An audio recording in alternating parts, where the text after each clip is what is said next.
April of 1945, the heart of Berlin.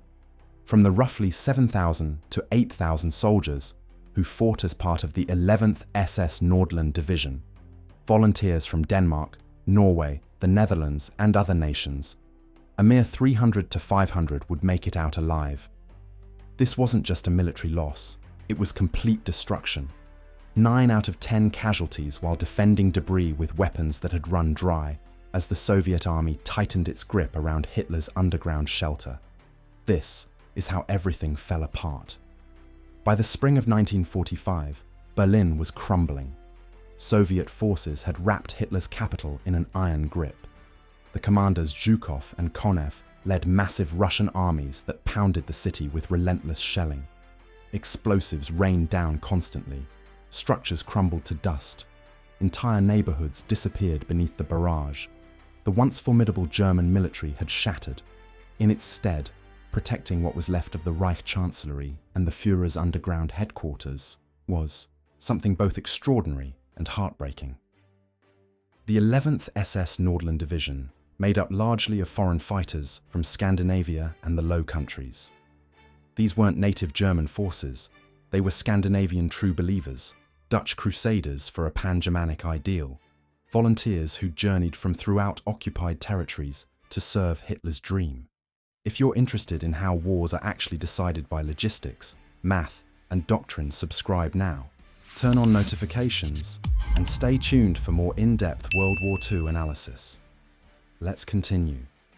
The 3rd Germanic SS Panzer Corps, initially assembled from willing participants across Germanic nations, had been forced backward from the Baltic territories through disastrous withdrawals. Now positioned in Berlin's central and southern zones, the Nordland Division anchored the capital's southeastern protection, the final coordinated SS unit blocking Soviet armor from reaching Hitler's shelter. But describing them as coordinated was being generous. The division that took their positions in late April looked nothing like a proper military force. Roughly 7,000 to 8,000 soldiers went into combat. A mixed group quickly combined with what was left of the Hitler Youth, aging Home Guard militia holding outdated weapons, and improvised Wehrmacht groups cobbled together from retreating remnants. A Danish fighter would later record, "I watched comrades I'd drilled with die on streets where we'd once paraded." The tactical circumstances were worse than dire. They were mathematically unwinnable. Soviet numbers were overwhelming. Their bombardment transformed whole districts into lunar landscapes. The Nordland Division possessed less than 10 functioning armored vehicles at the battle's opening. Most tanks sat frozen in place, converted into fixed gun emplacements because petroleum had completely vanished. Bullets were limited to several dozen cartridges per weapon. Combat readiness for both armor and heavy guns had dropped below 50%. Still, SS Brigade Führer Gustav Krukenberg, leading the division, had received Hitler's direct commands. No withdrawal, no capitulation, battle until annihilation. In his later statements, Krukenberg would acknowledge the awful reality. The circumstances were impossible, yet the directives were absolute. But the Nordland Division had already lost before combat even started, not because of Soviet armor, but from something more destructive: the total breakdown of their supply infrastructure. Throughout Berlin's southeastern area, dozens of Panzer IV tanks remained stationary in the debris, not because their operators had selected defensive positions, but because not a drop of fuel existed to operate them. These 75mm cannons, previously the foundation of mobile armored combat, had been transformed into concrete fortifications. Their operators would battle from these metal tombs until ammunition was exhausted, then abandon them to approaching Russians. This was what confronted the Nordland Division in April 1945. They'd already been defeated by supply problems before a single Soviet trooper entered their crosshairs. The statistics reveal a pattern of deliberate starvation. Frontline SS soldiers went into combat with bullets limited to several dozen per weapon, barely sufficient for one extended engagement. Gun crews, previously capable of devastating bombardments, now conserved their projectiles to mere handfuls per weapon. Of the armored machines that had made it into Berlin, Less than 10 stayed operational when fighting began. Combat effectiveness for both machines and artillery had fallen under 50%. The situation would only worsen. The Soviet encirclement in mid-April had cut every external supply route. No transport columns would push through. No Luftwaffe aircraft would deliver supplies. The defenders scavenged bullets from wrecked machines and deserted locations, sorting through the debris of their own defeated forces like scavengers. Food portions shrank to starvation amounts. Medicine disappeared completely. Injured men lay in basements without painkillers, without dressings, without any chance of removal. A Danish fighter would later describe the grim truth. We battled not for triumph, but for existence. I watched comrades I'd drilled with perish on streets where we'd once marched proudly. They divided what little food they had with Berlin's residents, themselves quiet and traumatized by everything they'd witnessed. This wasn't battlefield adaptation. This was the absolute breakdown of military function. Armor crews battled from stationary metal containers. Foot soldiers moved forward with individual magazines. Artillery went quiet from lack of ammunition. The Nordland division had become a force capable only of dying where they stood, unable to move, reinforce, or even receive basic provisions. The odor of combusting structures combined with unwashed uniforms and infected injuries. Soldiers went multiple days without rest. Their clothing was covered in masonry powder and crusted blood. Some had damaged footwear. They sensed the frigid pavement through deteriorated soles. Yet from the Führer's shelter beneath the blazing city, the directives stayed absolute. No withdrawal, no capitulation. Battle until annihilation. In the destroyed government district, SS Brigade Führer Gustav Krukenberg stood amid the wreckage when the messenger came from the Führer's bunker. The communication was concise, clear. No retreat allowed, no surrender permitted. Battle until annihilation. Krukenberg was to protect the Reich Chancellery and Führer bunker, whatever the price, stalling Soviet seizure sufficiently for whatever frantic evacuation schemes remained in Hitler's deteriorating inner sanctum. What the messenger couldn't convey was what Krukenberg acknowledged in his later testimony. The circumstances were impossible, yet the directives were absolute. No, capitulation, battle until the end. Nevertheless, numerous commanders privately questioned the logic of additional sacrifice. This was the core paradox of the Nordland Division's closing period. Outwardly, zealous compliance. Inwardly, the devastating recognition of pointlessness. The internal transmissions of the 3rd SS Panzer Corps reveal what Hitler never learned. Multiple commanders pressed Krukenberg to try a breakthrough, to arrange capitulation, to preserve the soldiers from guaranteed destruction. One preserved communication from an SS commander, dated April 25th, reveals the despair. We're encircled. The Russians surround us. Many question the value of further fighting, yet directives are directives. But Krukenberg maintained Hitler's instructions, not from belief in triumph. His own account makes his recognition of hopelessness evident, but from something more complicated. I experienced a deep obligation to my soldiers' welfare, he subsequently declared. Yet the situation provided minimal options. It's a heartbreaking contradiction. The leader who felt accountable for his soldiers' survival was the identical person who executed commands ensuring their demise. Krukenberg would allegedly inspire the Nordland Division with phrases that embodied this doomed obligation.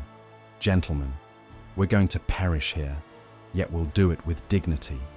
He would subsequently personally guide a small team in a frantic midnight escape effort, leading them past Soviet positions. An action that showed both the impossibility of their situation and his unwillingness to merely await the finish. The atmosphere in the headquarters basement was heavy with tobacco haze and the caustic odor of explosives filtering through fractures in the walls. Charts stretched across improvised surfaces displayed Soviet locations constricting like a cord. Commanders conversed in quiet tones, their expressions gaunt in the flickering light. But Krukenberg wasn't directing career German troops. He commanded foreign fighters, soldiers who journeyed from Denmark, Norway, the Netherlands, and throughout Germanic territories to battle for a government that was now dispatching them to guaranteed death in the wreckage of a metropolis most had never considered home. The soldiers protecting these remains weren't German. At minimum, the majority weren't. The Nordland division, the foundation of Berlin's southeastern protection, consisted of the 23rd SS Panzergrenadier Regiment Norge recruited from Norway, the 24th SS Panzergrenadier Regiment Danmark from Denmark, alongside Dutch, French, Swiss, and Flemish groups gathered from throughout occupied territories. These were willing participants who travelled hundreds or thousands of kilometres from their homelands to battle for Hitler's conception of a consolidated Germanic continent. Now they occupied the debris of a German metropolis most had never witnessed previously, April 1945, commanded to perish protecting a shelter, where a Führer they'd probably never encountered was arranging his own death. Their reasons were as diverse as their tongues. Some had joined from authentic ideological dedication to National Socialism, accepting the campaign against Bolshevism. Others had been essentially drafted as Germany's control over occupied regions intensified and willing enrollment became progressively forceful. Still others, especially among the younger enrollees, had pursued excitement, martial distinction, or merely escape from the oppressive monotony and hardship of occupation. By April 1945, those reasons were irrelevant. The ideologically devoted, the unwilling draftees, and the thrill-seekers would all perish identically. The division that participated in the Battle of Berlin counted roughly 7,000 to 8,000 soldiers, one of the final significant SS units still maintaining coordinated opposition. But significant was comparative. These weren't the premier forces of 1940. They were depleted survivors of the withdrawal from the Eastern Territories, combined with adolescent Hitler youth, elderly civilian militia, and whatever stragglers could be assembled. A Danish fighter would subsequently capture the circumstances in his post-war account. The structures were ablaze. The injured were everywhere.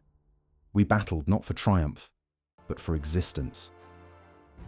I watched comrades I'd drilled with perish on streets where we'd once marched proudly. The streets they'd previously marched through victoriously during exercises and propaganda demonstrations. Now they were dying there, one debris-filled section at a time. Some conversed in Danish, others Norwegian, Dutch, French, German. They shouted commands in multiple tongues. They composed final messages home in different scripts. A Norwegian trooper might perish beside a Flemish fighter, neither comprehending the other's dying words. These foreign fighters would quickly learn that their varied languages and backgrounds were meaningless against Soviet bombardment and the merciless calculations of city combat. The Red Army initiated the concluding attack on Berlin with a bombardment beyond imagination. Soviet gun forces poured projectiles into the metropolis at a pace that reduced whole areas to wreckage within hours. The earth trembled constantly. Structures fell in plumes of brick powder. The noise was overwhelming, a perpetual thunder that caused soldiers' ears to hemorrhage. Throughout the defensive lines, Nordland division troops gripped weapons with maybe 24 cartridges each. The several dozen cartridges per weapon that supply had guaranteed never materialized.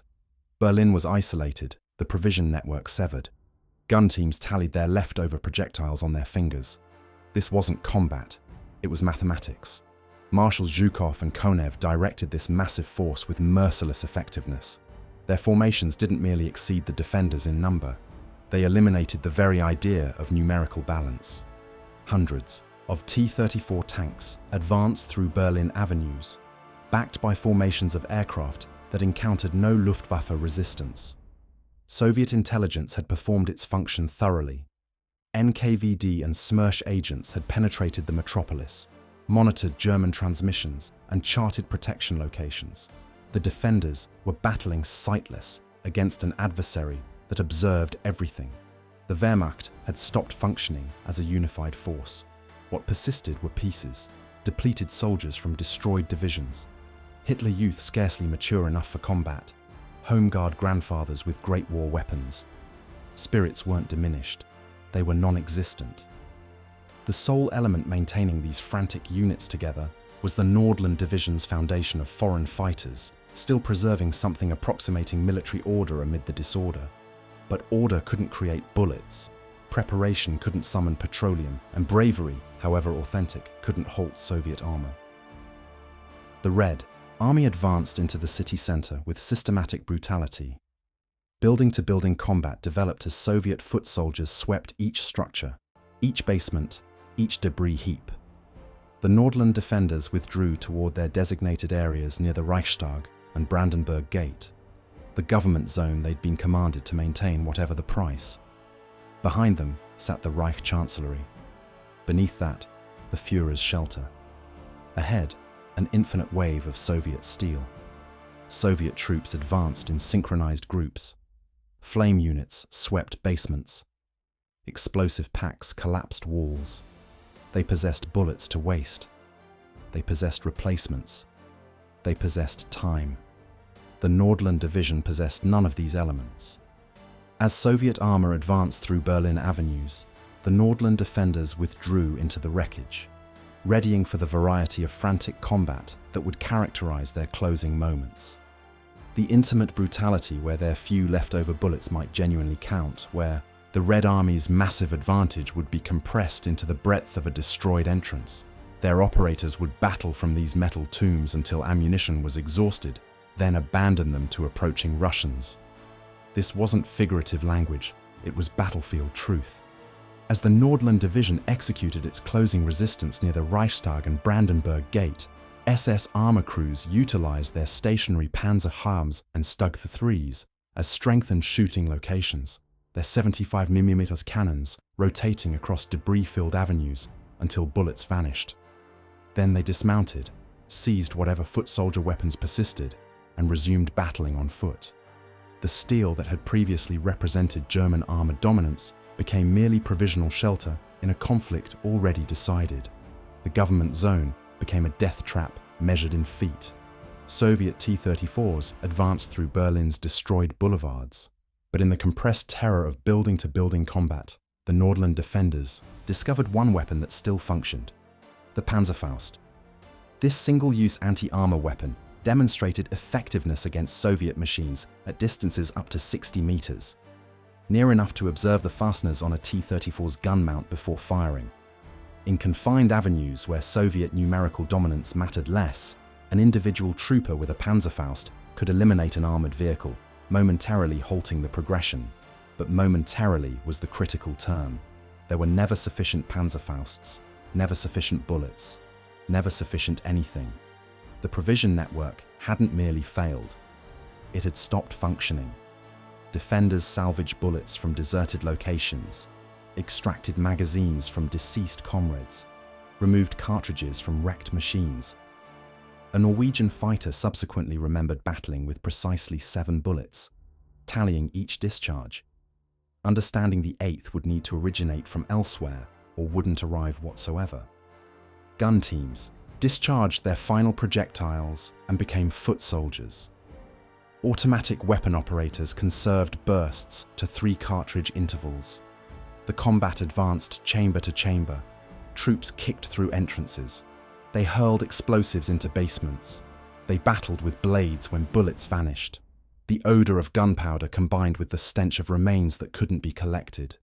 Brick powder covered everything. Soldiers expelled blood from inhaling the atmosphere. The Nordland division wasn't executing a conflict. It was overseeing its own methodical elimination. Yet Krukenberg's commands stayed unchanged. Maintain the Reich Chancellery zone, no withdrawal, battle until annihilation. And thus they did. Section by section, structure by structure, chamber by chamber. The Reichstag rose adjacent, its damaged cupola a monument to an administration that no longer functioned. The Brandenburg Gate remained quiet observer to foreign fighters perishing for a German capital most had never witnessed previously, April 1945. But as bullets diminished to individual cartridges and Soviet forces secured their control, even the most zealous commands could not surmount the truth that the Nordland division was being methodically erased. In a basement beneath Potsdamer Platz, the division's chaplain performed ceremonies by candlelight, while Soviet projectiles struck the avenues overhead. It was an otherworldly scene. Prayers for the perishing spoken over soldiers who understood they'd be remains within hours, forgiveness provided in a concrete grave as the metropolis blazed above. This was the spiritual conclusion for the Nordland division, foreign fighters seeking divine compassion for a government that had deserted both. But in those basements, distant from Krukenberg's motivating addresses and the zealous declarations resounding from the Führer's shelter, the private sentiments revealed a contrasting narrative. An SS commander's communication dated April 25, 1945, captured the internal breakdown. "We're encircled. The Russians surround us. Many question the value of further fighting, yet directives are directives. The expression is revealing. Uncertainty recognized, then instantly suppressed by compliance." These weren't the ideological extremists of propaganda. They were depleted soldiers who'd observed their bullets vanish, their armor immobilized, their comrades eliminated for avenues that would be lost by sunrise. A Norwegian fighter characterized the closing moments with harsh candor. "We anticipated the finish in the basements. Above us, the metropolis blazed. We maintained no fantasies, merely the aspiration that our relatives would eventually understand we battled courageously. Not distinction, not triumph, merely the frantic desire that someone somewhere would recall they'd attempted." Even Berlin's residents acknowledged the change. One survivor remembered, "The SS soldiers were frantic and depleted. Some divided their sparse portions with us. Others were quiet, traumatized by everything they'd witnessed." These weren't the conquering forces who'd marched eastward in 1941. They were sunken-eyed troops rationing the remainder of their provisions, dividing it with the very residents they were intended to be safeguarding. Understanding both provider and beneficiary would probably be deceased within periods. The chaplain travelled between basements, providing whatever solace faith could furnish to Danes, Norwegians, Dutch, and Germans similarly. A multinational assembly consolidated solely by approaching destruction. He conversed in German, yet many didn't comprehend. He performed the gesture of blessing over soldiers who'd neglected how to petition. His garments were soiled, his extremities trembled. It was potentially the most genuine instance in the Nordland division's history. Deprived of ideology, diminished to human terror and the ancient ceremonies humans execute when confronting mortality. Despite these private uncertainties, the command stayed unchanged. Battle until annihilation. And as April concluded, that instruction would be satisfied with terrifying exactness. Even as the chaplain's petitions resounded in the basements, Nazi transmissions conveyed a vastly contrasting account. Goebbels' propaganda apparatus declared the Nordland division's heroic, zealous opposition. Foreign fighters selecting mortality over dishonor, battling until annihilation for Germanic territories. But the truth in Berlin's wreckage contradicted every phrase. While amplifiers broadcast accounts of SS courage, small teams of defenders were trying frantic midnight escapes past Soviet positions, favoring the hazard of projectiles to guaranteed destruction. The mythology of uniform SS extremism disintegrates under historical examination. Affirmative, some foreign fighters, especially the Scandinavian and Dutch groups, showed remarkable persistence, their ideological devotion maintaining them through impossible circumstances. But numerous others were merely attempting to endure. Post-war documentation discloses multiple attempted abandonments, capitulations, and escapes that propaganda deliberately overlooked. A Danish fighter's account captures this paradox. Some soldiers battled with grim resolution, others whispered regarding escape paths and considered capitulation in hushed exchanges between bombardments. Citizenship mattered tremendously. Multiple foreign fighters tried to utilize their non-German condition, anticipating Western Allied forces might provide superior handling than Soviet prisoners guaranteed. The Dutch and French groups, some already skeptical, perceived their foreign identifications as potential rescues, a method to assert they'd been forced, deceived, absorbed in ideology they now rejected. The despair was evident. Soldiers who'd volunteered for the SS now frantically attempted to distance themselves from German authority, anticipating their birthplace might rescue them from Soviet retribution. The devotion fluctuated tremendously, even within identical formations. While Krukenberg inspired troops with addresses regarding perishing with dignity, his own commanders privately pressed escape efforts. Some SS soldiers divided their final portions with Berlin residents. Others stockpiled provisions and arranged individual escapes. The uniform representation of SS extremism, every soldier a genuine adherent battling to his final breath, was propaganda, not truth. Human survival tendency competed with ideological commands. In those closing periods, survival frequently prevailed. Soldiers removed their SS markings. They concealed their documentation. They rehearsed fabricated accounts. A Norwegian fighter practiced stating he'd been seized and compelled to battle. A Danish trooper concealed civilian garments in his equipment. A Dutch fighter composed 2 communications, one for his relatives if he endured, one if he perished. Yet for the majority of the Nordland division, there would be no escape. The calculations of encirclement demonstrated that evident. Soviet forces encircled Berlin in multiple layers, their numerical dominance absolute. The several hundred meters between German locations and potential escape paths were elimination zones swept by automatic weapon discharge and bombardment. Endurance became circumstance of fortune, not determination. Being in the appropriate basement when the bombardment arrived, selecting the appropriate instant to advance, confronting a Soviet formation willing to receive capitulation rather than discharge immediately. In the foundation of a destroyed structure near the Brandenburg Gate, SS Brigade Führer Gustav Krukenberg assembled what persisted of his authority. The precise phrases fluctuate in survivor testimonies, yet the communication was identical. "Gentlemen, we're going to perish here, yet we'll do it with dignity." This wasn't a motivating appeal for triumph, it was a mortality declaration. By April 30th, 1945, the Nordland division had been diminished to dispersed fragments, battling avenue to avenue. Their bullets tallied in individual cartridges rather than containers. The conflict for the Reichstag became the division's closing performance.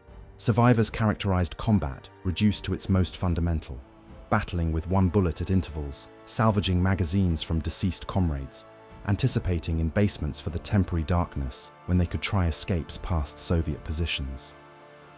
A Danish fighter remembered the otherworldly arithmetic of endurance. "We tallied our cartridges, 5 remaining, 3, 1. Then it was blades and excavating implements. The Panzerfausts that had been so productive at 60 meters against T-34 armor were now worthless. The combat was excessively intimate, the avenues excessively filled with wreckage for anything except small weapons and explosives. As Soviet forces advanced on the Reichstag itself, some SS commanders executed their closing responsibilities, combusting regimental standards to prevent Soviet seizure. These weren't military requirements, they were representative actions. The final defiant performances of soldiers who understood their purpose was eliminated. The 23rd SS Panzergrenadier Regiment Norge and the 24th SS Panzergrenadier Regiment Denmark stopped functioning as coordinated formations. Their standards transported from the Eastern Territories through years of withdrawal were diminished to residue in steel containers, while Soviet bombardment struck the avenues overhead. The vapor from combusting standards combined with the vapor from combusting structures. Commanders saluted as the material blackened and twisted. Some mourned, others remained expressionless. They were eliminating the final physical verification that their formations had ever functioned. Krukenberg himself guided a small team in a midnight escape effort on April 30th, personally navigating them past Soviet locations in a frantic attempt to access Western positions. It was a performance that captured the closing moments perfectly. A general diminished to squad commander, navigating by combusting structures, anticipating endurance rather than triumph. They advanced through sewage systems, crawled through wreckage, concealed in foundations when Soviet patrols advanced. Some succeeded, the majority didn't. As the Soviet standard was elevated over the Reichstag on April 30th, 1945, the elimination of the Nordland division was nearly finalized. What persisted was not a military formation, but dispersed survivors fleeing through the remains. The calculations of destruction are severe and absolute. The 11th SS Nordland Division participated in the Battle of Berlin with roughly 7,000 to 8,000 soldiers. When the combat concluded, merely 300 to 500 endured to escape or capitulate, a 90% casualty proportion, among the most extreme suffered by any military formation in World War II. This wasn't a battlefield loss. This was the methodical erasure of a complete military organization. The statistics reveal the account that propaganda couldn't conceal. Up to 90% of the division's personnel were eliminated, injured, or seized in less than 14 periods of combat. The majority of survivors entered Soviet custody during the closing breakdown. A fraction managed to push through to Western positions, utilizing the shelter of darkness and combusting structures to navigate past Soviet locations. Those who succeeded transported accounts of comrades who didn't. Soldiers left bleeding in basements, remains abandoned in avenues excessively hazardous to collect. Complete squads vanishing during unsuccessful escape efforts. Soviet documentation reports seizing thousands of Waffen-SS personnel in Berlin, though precise classifications by formation persist unclear due to the disorder of those closing moments. The prisoners informed interrogators of battling with individual cartridges, of salvaging bullets from deceased comrades, of armor that became metal graves when petroleum vanished. Numerous bore injuries from the building-to-building combat, combustions from flame units, fragments from bombardment, damages from intimate combat in wreckage-filled chambers. But the elimination extended considerably beyond military losses. In the areas protected by the Nordland Division and the 3rd SS Panzer Corps, resident losses were catastrophic. Tens of thousands of Berlin's inhabitants were eliminated or injured during the combat and bombardment. Soviet bombardment created no differentiation between military locations and residential structures. The identical avenues where foreign fighters executed their final resistance became mass graves for German relatives who'd pursued shelter in foundations. Children perished in those basements. Mothers, grandparents, individuals who'd never grasped a weapon, they were crushed when structures fell, combusted when incendiaries struck, eliminated by fragments that tore through concrete barriers. The Nordland Division had been erased from the military registry. The foreign fighters who'd marched eastward, accepting Germanic consolidation, were now statistics in Soviet after-action documentation. Remains tallied, prisoners handled, equipment catalogued and discarded. But the human price extended considerably beyond military statistics, affecting relatives throughout territories who'd received communications or notifications confirming what they'd already anticipated, forming post-war recollection and national accountings that would persist for generations. The conflict concluded in May 1945, yet for the foreign fighters who endured Berlin, the actual nightmare was merely commencing. A Danish SS veteran descended from a transport in Copenhagen, anticipating relief, potentially even a quiet homecoming after enduring the apocalypse. Instead, he was detained within moments. Denmark maintained no compassion for soldiers who'd worn German clothing. Neither did Norway, where returning Nordland fighters confronted immediate prosecution under collaboration regulations. The Netherlands was similarly unforgiving. The conflict's conclusion brought no relief for foreign SS fighters, merely trials, detention, and a social exclusion that would pursue them for generations. The involvement of foreign fighters in the SS persists as one of Europe's most disputed legacies, stimulating controversies on collaboration, opposition, and national recollection that continue presently. Post-war accounts in Denmark, Norway, and the Netherlands addressed this uncomfortable truth through legal proceedings and methodical stigmatization. Survivors confronted treason accusations, detention sentences ranging from months to existence, permanent civil restrictions, forfeiture of electoral privileges, occupational permits, even citizenship in extreme situations. Relatives were excluded. Neighbors declined to address them. Children of SS fighters matured under the shadow of their fathers' selections, bearing surnames that identified them as collaborator descendants. Some altered their identities, others emigrated. Numerous transported the disgrace in quiet. Gustav Krukenberg's post-war testimony, provided during Allied interrogations and subsequently documented in German records, contributed to historical comprehension of Berlin's closing conflict. Yet it also functioned as a caution against extremism and totalitarianism. His comprehensive testimonies of the impossible protection, the private uncertainties among commanders, and the catastrophic losses helped historians reconstruct the Wehrmacht's breakdown. Other survivor testimonies pursued similar configurations. Factual military accounts intertwined with justifications, regrets, and efforts to distance soldierly responsibility from ideological involvement.